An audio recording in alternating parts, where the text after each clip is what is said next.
Wait लेते थे plus उनका वेट, घोड़े पर बैठते थे तो घोड़ा कितना वेट लेता था? ये लेता हुआ है। हाँ भाई, ऐसा आप फिर से बोलिए, नहीं समझ रहे ये। आपका अप्रोक्स 100 केजी वेट है और आप 30-40 किलो आप ले रहे हैं और उसके बाद आप घोड़े पर बैठ रहे हैं, हाँ तो घोड़ा आप दोनों को मिलाकर इतना वेट ले रहे हैं ना, हाँ हाँ, 140-50 तो हो गया। तो इतना वेट जो है ना घोड़ा लेता था, तो घोड़ा भी उनका काफी स्ट्रॉन्ग था। प्लस महाराणा प्रताप जो बख्तर पहनते थे ना, उसी तरह का एक बख्तर महाराणा प्रताप ने घोड़े के लिए भी बनवाया था कि घोड़े दुश्मन की तलवार भाला घोड़े को न लगे। तो ध्यान से देखो, घोड़ा नहीं ऊपर बख्तर से, घोड़े को प्रोटेक्ट करने के लिए घोड़े के ऊपर भी बख्तर है। लगाया तो उस घोड़े के बख्तर का भी वेट इंक्लूड करो आप, मतलब लमसम 200 किलो कितना। लेकिन वो तो वो जो जस्ट मुझे पता है वो उन्होंने ये फेस का भी बनाया था जो हाँ वो मैं बता रहा हूँ, सारा बता रहा हूँ। तो लमसम 200 किलो लेकर घोड़ा बैटल फील्ड में दौड़ता था, भागता था। तो 500 किलो होगा घोड़े के साथ। नहीं, घोड़ा तो वो तो सेल्फ अपना वेट देगा ही कोई भी, मगर उसके अलावा एक्स्ट्रा वेट ले रहे हैं तो वो काउंट कर। हाँ। तो 200 किलो लेकर लमसम वो घोड़ा जब बैटल फील्ड में दौड़ रहा है, भाग रहा है, तो इतना वेट लेकर जब कोई काम करता है तो यहाँ तो मसल्स टाइट हो जाते हैं या नसें दिखती है आपको। तो आप ध्यान से देखेंगे ना, तो बनाने वाले आर्टिस्ट ने घोड़े का एक एक नस बनाया हुआ है। घोड़े का लगाम देखोगे ना तो જોવાથી એવું લાગે છે ચામડાનું, और वो भी मेटल में बनाया हुआ है। मेटल में बनाए।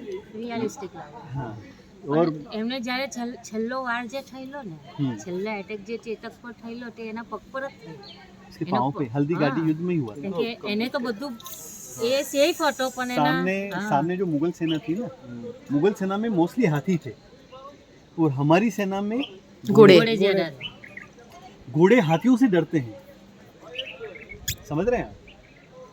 हाथियों से डरते हैं और हाथियों से उनको प्रोटेक्ट करने के लिए उन पर हाथी हावी ना हो, इसलिए क्या किया उन्होंने, हमारे जो टेक्नीशियन थे उस जमाने में, उन्होंने क्या किया कि भाई इनके आगे सूंड बनाया। सूंड जिसका पता है, हाँ। सूंड जैसा मास्क लगाओ, मास्क लगाओ। ताकि हाथियों को यूँ लगे कि ये घोड़े नहीं उसके बच्चे हैं, बच्चे हैं। वो उन पर हावी ना हो। समझ रहे हैं आप? अटैक नहीं करा। हाँ भाई, तो उसके बावजूद इस घोड़े ने बैटल फील्ड में, महाराणा प्रताप ने जब घोड़े को इशारा किया, आगे से लगाम खींची ना, तो इस घोड़े ने क्या किया, अपनी दोनों टांगे आगे की उठाकर, हाँ। जिस पर मानसिंह जिस हाथी पे बैठे हुए थे उस हाथी के ऊपर रख दी, ઉપર ऊपर रख दी। और महाराणा प्रताप को मौका मिला, उन्होंने भाले से जयपुर के राजा मानसिंह पर अटैक किया। इस ये जो भाला दिख रहा है ना, आना थी, जब वो अटैक किया तो मानसिंह ने क्या किया, जान बचाने की कोशिश किया, और उसने क्या, हाथी के ऊपर जो स्ट्रक्चर होता है ना जिसको अंबाड़ी बोलते हैं, अंबाड़ी बोलते हैं। हाँ, सो गए वो छुप चुप गया वो छुप गया। वो उसे नहीं लगा, मगर वो किसे लगा, जो हाथी को कंट्रोल किया करता था, महावत, उसको लग गया। अब वो हाथी से गिर गया, अब हाथी को कंट्रोल करने वाला कोई नहीं, तो हाथी ने क्या किया, अपनी सूंड चलाई। हमारे टेक्नीशियन ने हाथियों को घोड़ों से बचने के लिए मतलब हाथियों से घोड़ों को बचाने के लिए मास्क बनाए, तो उन्होंने भी एक टेक्निक अपनाई कि इन घोड़ों को जख्मी करने के लिए उन्होंने अपने हाथी को ट्रेंड किया। उन्होंने अपने ट्रेन करके हाथी की सूंडों में तलवार दे दी, बांध दी, ताकि वो जब सूंड चलाए तो कोई ना कोई उससे जख्मी है। तो रिटर्न जब वो घोड़ा रिटर्न हो रहा था, उतर रहा था, तो उसने जब हाथी ने सूंड चलाई तो उसके सूंड में तलवार थी, और वो तलवार उतरते हुए घोड़े को लगी पीछे। वो घोड़ा हो गया घायल।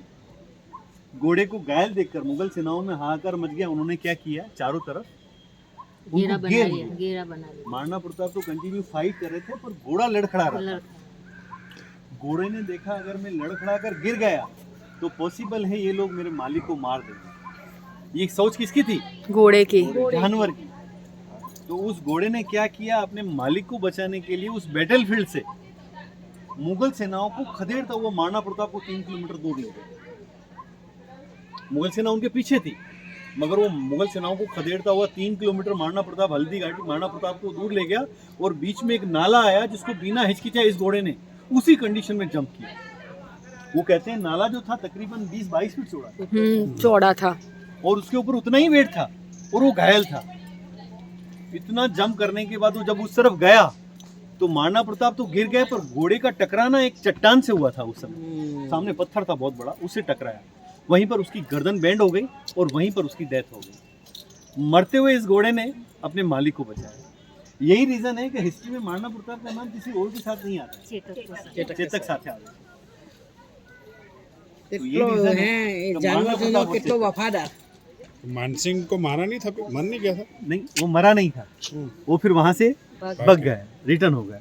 उसके बाद महाराणा प्रताप ने प्रण ले लिए, जिसको अपन कसम बोलते हैं, प्रण ले लिए कि जब तक मैं इन मुगलों को कंप्लीट मेवाड़ अपने स्टेट से बाहर नहीं कर दूंगा, तब तक मैं महलों में नहीं रहूंगा।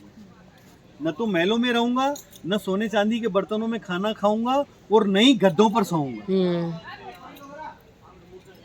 तो उन्होंने इस प्रण के पीछे अपने जीवन के 21 साल जंगलों में बिताए।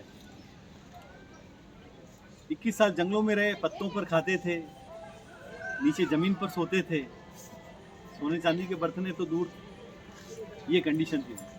और लास्ट में कहते हैं 57 साल की एज में, अब जंगलों में रहना तो कहीं ना कहीं वो शिकार भी करते थे। तो कहते हैं लास्ट टाइम जब वो शिकार करने गए थे, तो जैसे ही वो उन्होंने तीर कमान ऐसे निकाला ना, तो उनके बैक में पेन हुआ था और उनकी डेथ, नेचुरल डेथ। न तो किसी राजा द्वारा मारे गए थे और नहीं वो हुआ था। ठीक है।